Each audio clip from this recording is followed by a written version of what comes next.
Who is the greatest NBA player to never win an MVP award?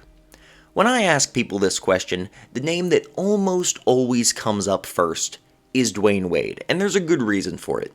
D-Wade was an absolute freaking beast. He is near unanimously known as the third greatest shooting guard of all time.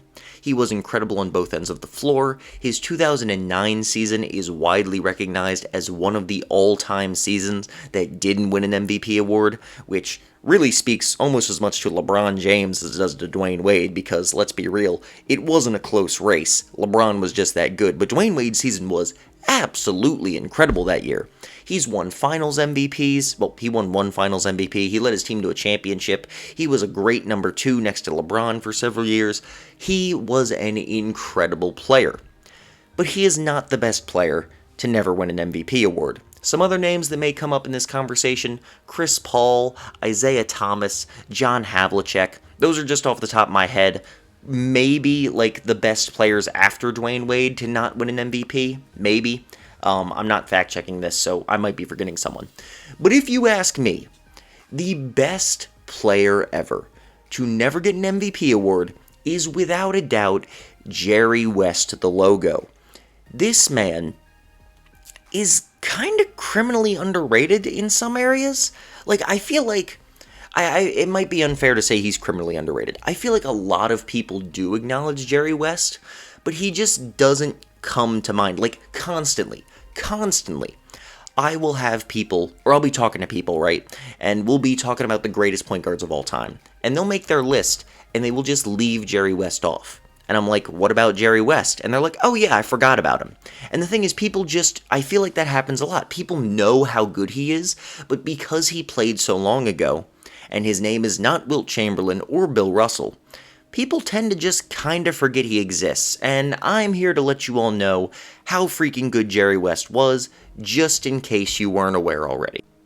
Let's start off with his career averages of an absurd 27 points, 7 assists, and 6 rebounds on 47% shooting from the field, 81% from 3. Mind you, this is 47% shooting for a career that began in the year 1961, when guards were not exactly expected to shoot over 40% from the field, much less 40-freaking-7. This dude is one of the greatest passers / playmakers of all time, not to mention an all-time great defender. When you look at his accolades, Jerry West only has 5 all-defense teams, 4 of which were first teams. However, the thing to consider is that the all-defensive team wasn't invented until 1969, and Jerry West made a defensive team in each of his last 5 seasons, from 1969 to 1973, 4 of which were first teams.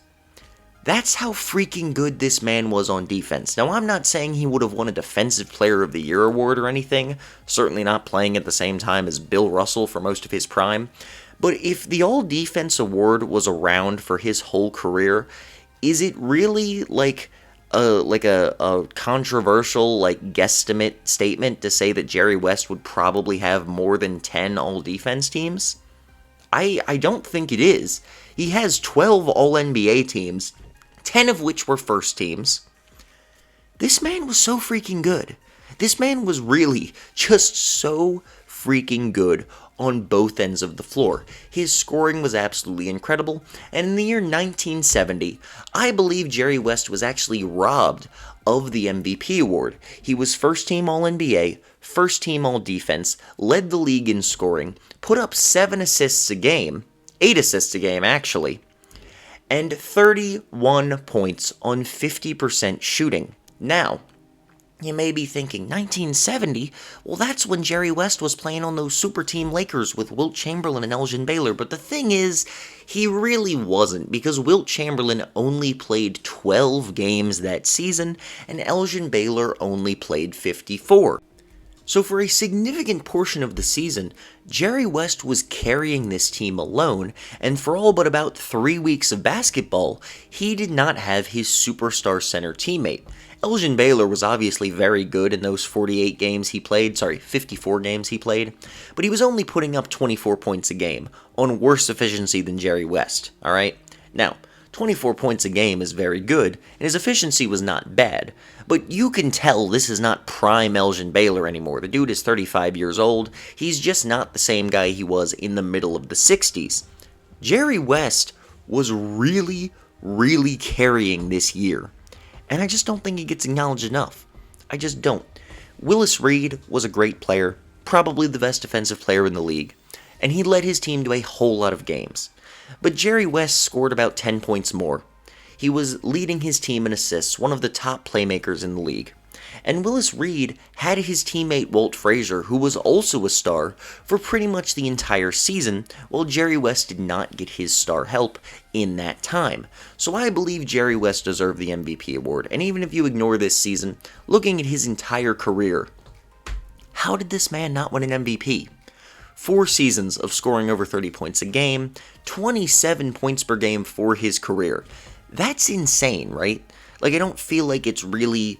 Like, I know he played in the 60s, stats were inflated, but that's still an insane number right there. 27 points a game for his career. Only one season in his whole career, which was his rookie season, where he scored under 20 points. That's crazy. 7 assists for his career in an era where assists were harder to come by than they are today. In his last season in the league, the first season that steals and blocks were tracked, Jerry West averaged 3 steals and a block, as a guard who is 6'2", 6'3". Now, I've been over time and time again how steals and blocks are not perfect examples of defense, but for a guard to be getting a block a game and 3 steals, and we know how good Jerry West was on defense, he made 5 all-defense teams, he was incredible. Just think about what his stats would look like if those things were around for his entire career. He might be number 2 in steals all time. If he was getting 3 of them in 1974 at the age of 35, how many would he have been getting in, 1963, when he was in his prime? I don't know, man, but Jerry West, the dude was amazing. I'm kind of rambling at this point. Jerry West was an absolute beast. He shot almost 50% for his career in an era where guards were less efficient than they were today, and the three-point line wasn't a thing, even though Jerry West was a guard who could hit very long two-pointers for the era. He was an incredible player. He was great on both ends of the floor. He made 14 All-Star teams, which happens to be one for every single season of his career, 12 All-NBA teams, 10 of which were first teams. He made an All-Defense team in every year they existed. Jerry West was a beast, and he is without a doubt in my mind the greatest player to never win an MVP award. Sorry, Dwade, sorry to the other guys, but Jerry West is a top 15 player. He's the clear third best point guard of all time in my mind, and he has an argument to be number 2. If you really like defense that much, you could make a case for him to be over Curry. I'm being completely honest here. He's only 2 spots behind him on my list all time. He's a beast, and he should have won an MVP. It's kind of freaking crazy that he didn't. Thank you for watching.